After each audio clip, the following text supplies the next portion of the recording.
Welcome to CrimePod Castle's Unsolved Mystery Series, episode 94. And, we're diving deep today into a case that's, it's both chilling and perplexing. The Ranchi House Fire Deaths back in 2015. We've got all our research right here, ready to break it down. Yeah. So what makes this case stand out? Well, it's like a normal family dinner, turns into a total nightmare. And years later, we still don't have any clear answers. So let's unpack this, starting with the victims. Who were they? The Sharma family. There was Ravi, the father. He had a successful business. Priya was the mom. She took care of their home. They had a teenage daughter, Aditi, a talented artist. And then there was little Rohan, their son, who loved cricket. By all accounts, they were a happy family, just enjoying a typical summer evening. See, that's what makes it so unsettling, right? They were last seen having dinner together, even chatting out on their porch, just a normal night. But then around 1:30 a.m., everything went wrong. Neighbors saw the house completely engulfed in flames. And by the time firefighters arrived, well, it was too late. All four Sharmas were found dead from smoke inhalation. Oh. Just a horrific tragedy. Yeah, it's a tragedy, but it gets more complicated. This wasn't just a simple house fire. Investigators found not one, but three separate places where the fire started. The kitchen, the living room, and the master bedroom. That's a major red flag. 3 different spots. Yeah. So we're talking arson then. Someone deliberately set those fires. Fires don't usually start in multiple locations like that unless someone wants them to. Okay, so we're leaning towards arson, but then the question is motive. What was their motive? Why target this family? That's the question that hangs over this whole case. Why the Sharma family? And why use such a brutal method? And here's another thing to make it even weirder. There wasn't any sign of forced entry. Right, no forced entry. So does that mean it was someone they knew, someone they let into their house? It definitely points in that direction. Think about it. If you're breaking into a house to rob it, you'd expect to see signs of a struggle, right? A broken window, a forced door. But there's none of that at the Sharma residence. Whoever started the fires either had a key or was welcomed in. That changes things. So you're saying this wasn't some random act of violence. This was planned. This was personal. That's what the evidence suggests. Okay, so we've got multiple fires, no forced entry. And then there's the missing valuables.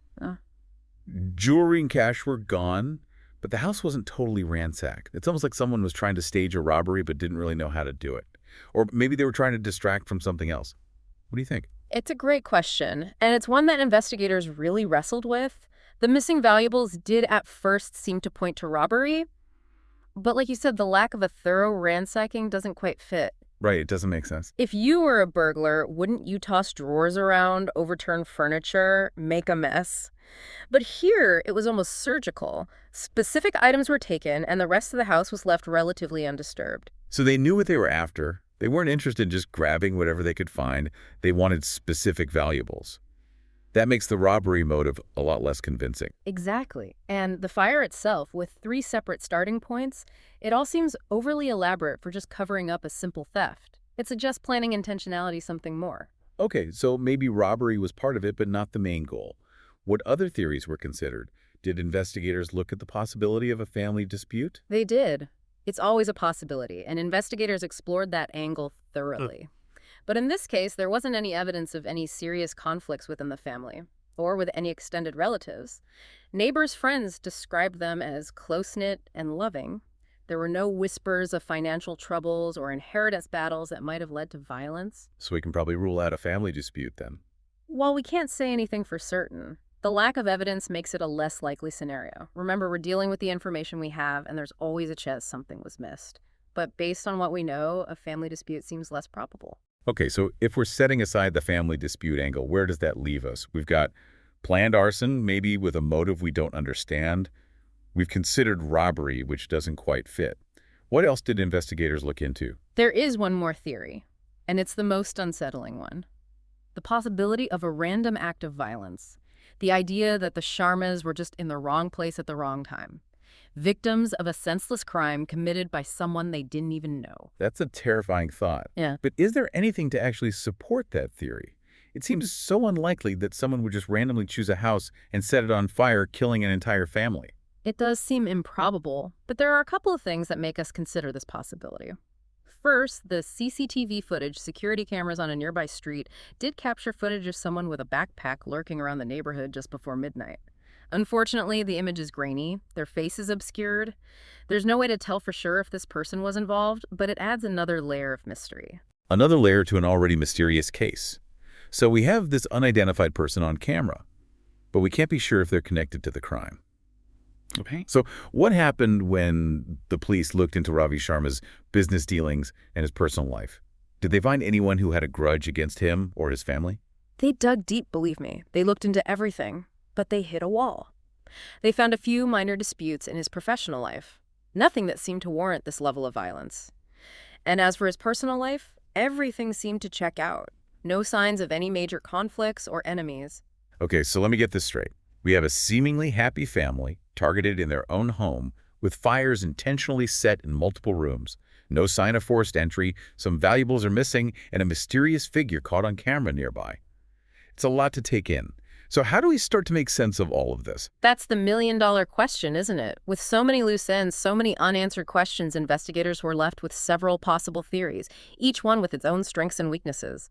Okay, so let's break those down. What are we looking at? What seemed like the most plausible explanations to the investigators? Well, given the fire patterns, the first theory that comes to mind is planned arson.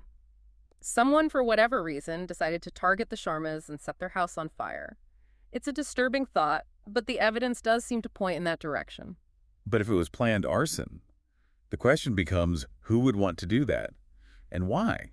We already talked about how there weren't any obvious business rivals or personal enemies. Exactly, and that's where this theory runs into trouble. Was it a personal grudge that we don't know about? Revenge for some past wrong? Without a clear suspect or a motive, the planned arson theory, while it fits the fire evidence, leaves us with a lot of unanswered questions. Yeah, it feels like we're missing that crucial piece of information that would explain everything. What about the botched robbery theory? Does that one hold up? It's certainly possible. The missing valuables could suggest that robbery was the initial intention and that the fire was set to cover their tracks. But as we discussed earlier, there are some things that don't quite add up. Like the house not being ransacked. Exactly. If it was a typical burglary, wouldn't you expect more of a mess? Drawers, emptied things, thrown around, furniture overturned.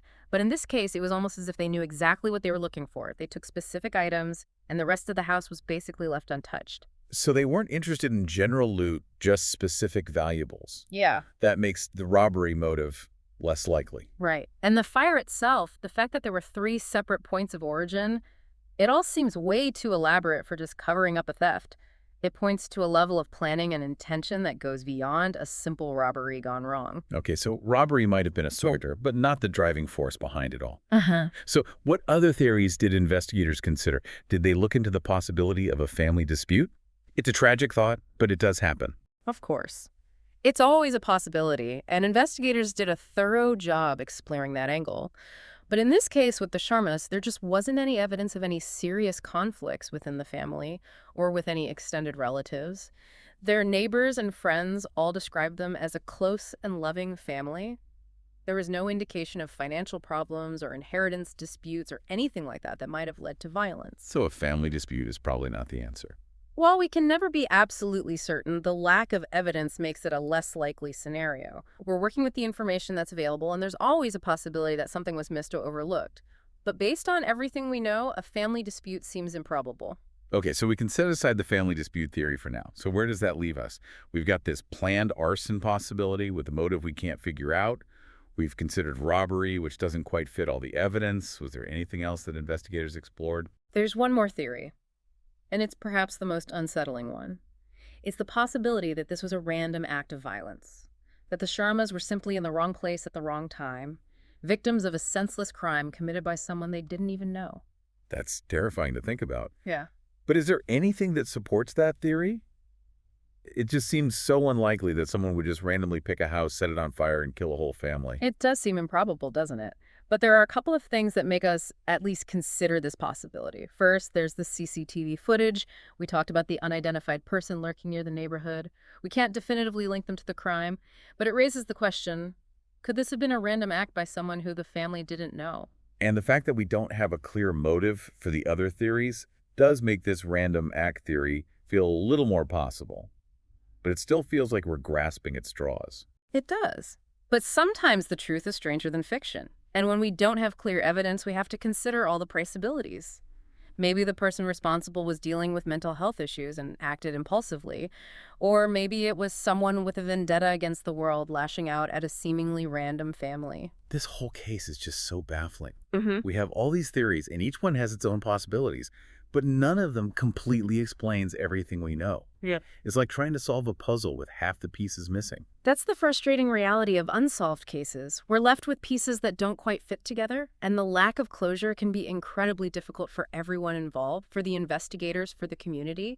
And in a case like this where an entire family was killed, the need for answers is even more profound. Speaking of the community, what was the impact of this tragedy? How did people react to such a horrific crime, especially knowing that it remains unsolved to this day? The Ranchi House Fire Deaths had a profound impact on the community. It shattered their sense of safety and security.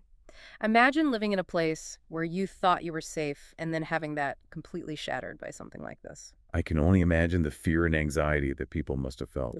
It would be hard to feel safe in your own home knowing that something like that could happen again. Absolutely. And the fact that the case is still unsolved only adds to that unease. There's this lingering feeling that whoever did this is still out there. And that's a chilling thought for anyone. So did the case lead to any changes in the community? Did people start taking more safety precautions? Definitely. It was a wake-up call for a lot of people. People started installing CCTV cameras, reinforcing their doors and windows, being more vigilant about their surroundings. Neighborhood watch groups became more active, and people were just more cautious about who they let into their homes and their neighborhood. So in a way, the Sharma family's tragedy led to a greater awareness of safety and security in the community. That's one way to look at it. Sadly, it often takes a tragedy to make people realize how vulnerable they are. But the real tragedy here is the loss of the Sharma family, and the fact that their loved ones are still left with so many unanswered questions. It's a heartbreaking reminder that even in the face of such a tragedy, justice can be elusive. But even though so many years have passed, does that mean that the search for answers is over? Absolutely not.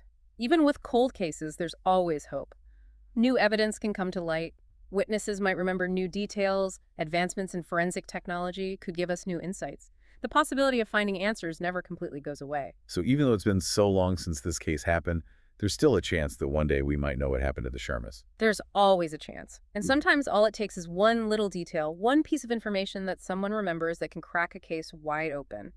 So if anyone out there listening to this has any information about the Ranchi House fire deaths, no matter how insignificant it might seem, please come forward.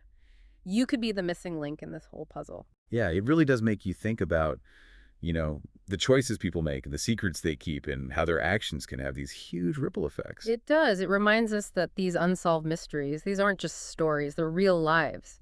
Real families forever changed, and communities that are left struggling to make sense of something unthinkable. Absolutely.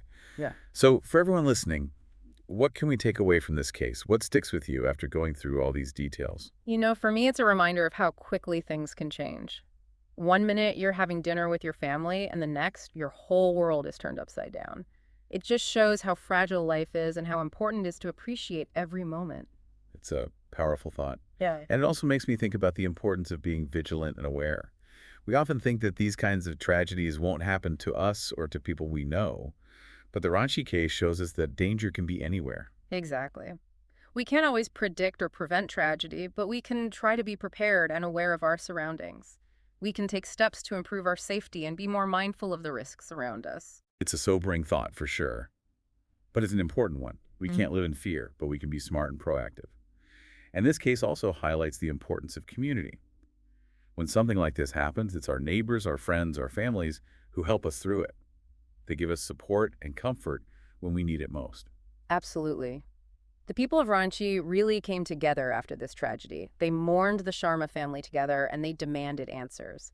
That kind of unity that shared grief is something to be admired. And even though this case is still unsolved, we can't forget that there's always hope for justice. Right. There's always the chance that new evidence could be found or someone who knows something might finally come forward. Advancements in forensic technology might shed new light on the case. The possibility of finding answers never really goes away completely. Exactly. Even after all these years, a small piece of information, a tiny detail, a change of heart, any of those things could be the key to unlocking the truth. So if anyone out there is listening and has any information about the Ranchi House fire deaths, no matter how small or insignificant it might seem, please come forward. It could make all the difference in the world. It's a good reminder that even with cold cases, the smallest detail could be the missing piece of the puzzle. Even if you don't have specific information, just sharing this story, keeping the memory of the Sharma family alive, continuing to ask questions, those are all ways to help in the search for justice. Well said. The Ranchi House Fire Deaths are a truly tragic and perplexing case. They remind us how fragile life is and how much power unanswered questions can have. But they also show the resilience of the human spirit and the strength we find in each other. And they remind us to never give up hope for justice. Thank you for being here with us on this episode of CrimePod Castle's Unsolved Mystery Series. We've gone deep into the details of this case. We've looked at the evidence, and we've considered different perspectives. But in the end, we're still left with more questions than answers. That's the nature of unsolved mysteries, isn't it? But it's the journey of trying to find the truth, the hope that we can find some resolution that makes these cases so compelling. If you have any thoughts about the Ranchi House Fire Deaths, or any theories you'd like to share, head over to the comment section and let us know. We'd love to hear your insights and keep this conversation going. And if you're as fascinated by unsolved mysteries as we are, don't forget to follow and subscribe to CrimePod Castle for more deep dives into some of India's most perplexing cases. We'll see you next time. Until then, stay curious, stay safe, and keep those minds sharp.